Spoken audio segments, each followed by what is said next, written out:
मेरा नाम वीरेंद्र गिरी। मैं बाबा भोरनाथ के पुजारियों में से पुजारी हूँ। मतलब कहने का मतलब हम लोग कई लोग पुजारी हैं।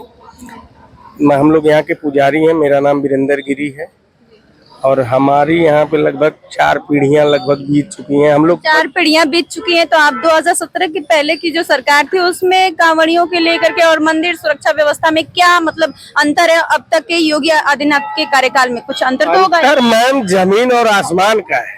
जमीन और आसमान में कौन सा अंतर है, मुझे थोड़ा बताएं सर। मतलब हमारे योगी जी की सरकार में किसी भी कांवड़िया या किसी भी श्रद्धालुओं को कोई दिक्कत नहीं है।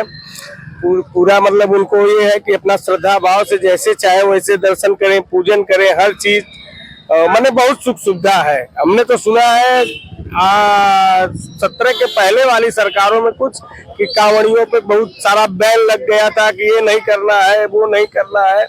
भाई हमारे आस्था का, हिंदू धर्म का सबसे बड़े मतलब ये महादेव है और लोग मानने वाले हैं। लोग पूजा अर्चन के लिए आते जाते रहते हैं, यहाँ से लेके कहाँ कहाँ दूर दूर तक। तो ये सरकार जो है बहुत ही बढ़िया मतलब काम की है। हमारे जो हमारा हिंदुस्तान का अस्तित्व है, मतलब हमारे देवी देवताओं से ही हमारा वो है। तो ये सरकार बहुत ही अच्छा काम कर रही है, क्योंकि मैम देखिए जो अच्छा करेगा उसको कोई भी रहेगा अच्छा ही कहेगा। तो 2027 विधानसभा चुनाव में आप किसको मुख्यमंत्री के तौर पर देखेंगे सर? मैम देखिए मैं एक बात बताऊं, मैं तो खुद अपनी बात बता रहा हूं कि मैं 2002 से ही मैं सपा का सदस्य रहा हूं। लेकिन अब जब से योगी जी अच्छे अच्छे काम कर रहे हैं हर चीज, तो मेरा भी मूड थोड़ा चेंज क्या बदल ही गया है।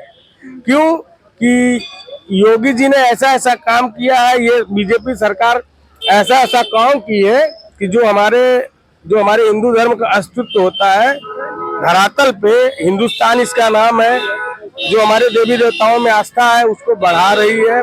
कुछ लोग ऐसे लोग हैं जो बदनाम करने के लिए सरकार को, जैसे अभी मान लीजिए पेपर लीक, चंदा चोरी, ये सब क्या है? उसमें योगी बाबा के चोरी कर रहे हैं, बीजेपी वाले चोरी कर रहे हैं। बदनाम करने के लिए यह षड्यंत्र रचा गया है कि किसी तरीका से बीजेपी को बदनाम किया जाए।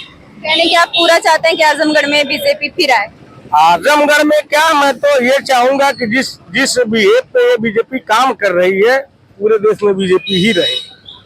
हाँ, क्योंकि इन लोगों में कोई पक्षपात नहीं है कि ये हिंदू है, ये मियाँ है, ये वो है, ये है। क्योंकि ये लाभ सुन लीजिए, मैं अपनी बात बताऊं, मेरा राशन कार्ड बलूक कहूँ तो इसके पहले वाली सरकार में नहीं बना था। मेरा राशन कार्ड जब से सरकार आई ये राशन कार्ड भी बन गया। हाँ, बट इसमें कुछ शर्तें हैं कि अगर आप ITR भरते हैं, GST भरते हैं, बैलेंस शीट है आपके पास, तो वो कट जाएगा।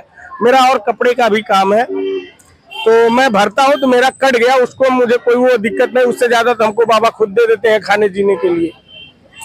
तो ऐसा नहीं है, सरकार जितना अच्छा काम की है आज तक, मुझे लगता है, मेरा जो अनुमान है, हालांकि मुझे अखिलेश जी से कोई वो नहीं है, लेकिन जो आदमी कहते हैं ना जैसा काम करेगा वैसा आदमी कहेगा। तो जितना अच्छा ये सरकार चला दी है उतना आज तक 70 या 80 जो भी हुआ हो कोई नहीं चलाया। क्योंकि मैं देखा हूँ 17 के पहले कि ऐसे लोग होते थे कि जो जैसे कहते थे ना कि इनको वो पेंशन मिल रहा है, सपा पेंशन, क्या उसमें क्या क्या चला था ना, उसमें मैं देखा हूँ, मैं जानता हूँ। क्योंकि मैं जहां तक देखा हूँ उसमें जो नेताओं के खास थे उनको मिलता था, हर आदमी को, हर पब्लिक को नहीं मिलता था।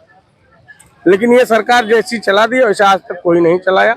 अब बकिया भैया देखिए, सबका भाग होता है, हमारा सीधा सिद्धांत है। मुझे इस बात का भी ये है दिक्कत कि मेरे घर के बगल में विधायक हैं सपा के, मेरे गांव के ही हैं, लेकिन बट भाई वो लड़ते हैं तो वो हमारा व्यक्तिगत पर्सनली वाली बात होती है। अगर वो नहीं लड़ते हैं तो हमारा वोट 100 नहीं 200 500 जितने % होता है बीजेपी के साथ है। अगर वो नहीं लड़े, टिकट पाए सपा से, तो हम तो उन्हीं को देते हैं। पहले बकिया हम बीजेपी को ही वोट देते हैं ज्यादातर। लेकिन अगर हमारे विधायक जो हमारे घर के बगल के हैं सपा के, अगर वो टिकट पाते हैं तो भाई हमारी मजबूरी बन जाती है पड़ोसी के नाते पड़ोसी को सपोर्ट करना। बाकी हम लोग बीजेपी के ही साथ हैं, हमारा तन मन धन दिल हर चीज। हमारा नाम श्यामलाल। ये सर कांवड़ियों के लिए इस सरकार ने क्या सुरक्षा व्यवस्था कर रखा है सर? कुल बढ़िया कैले। कुल बढ़िया में फिर भी क्या सर? अब कौन व्यवस्था कुल ठीक है व्यवस्था। आप पिछली सरकार में कैसी व्यवस्था थी? आप तो आते हो ही नहीं हाँ हर हर व्यवस्था सही रहे। सही रही है। आप नहीं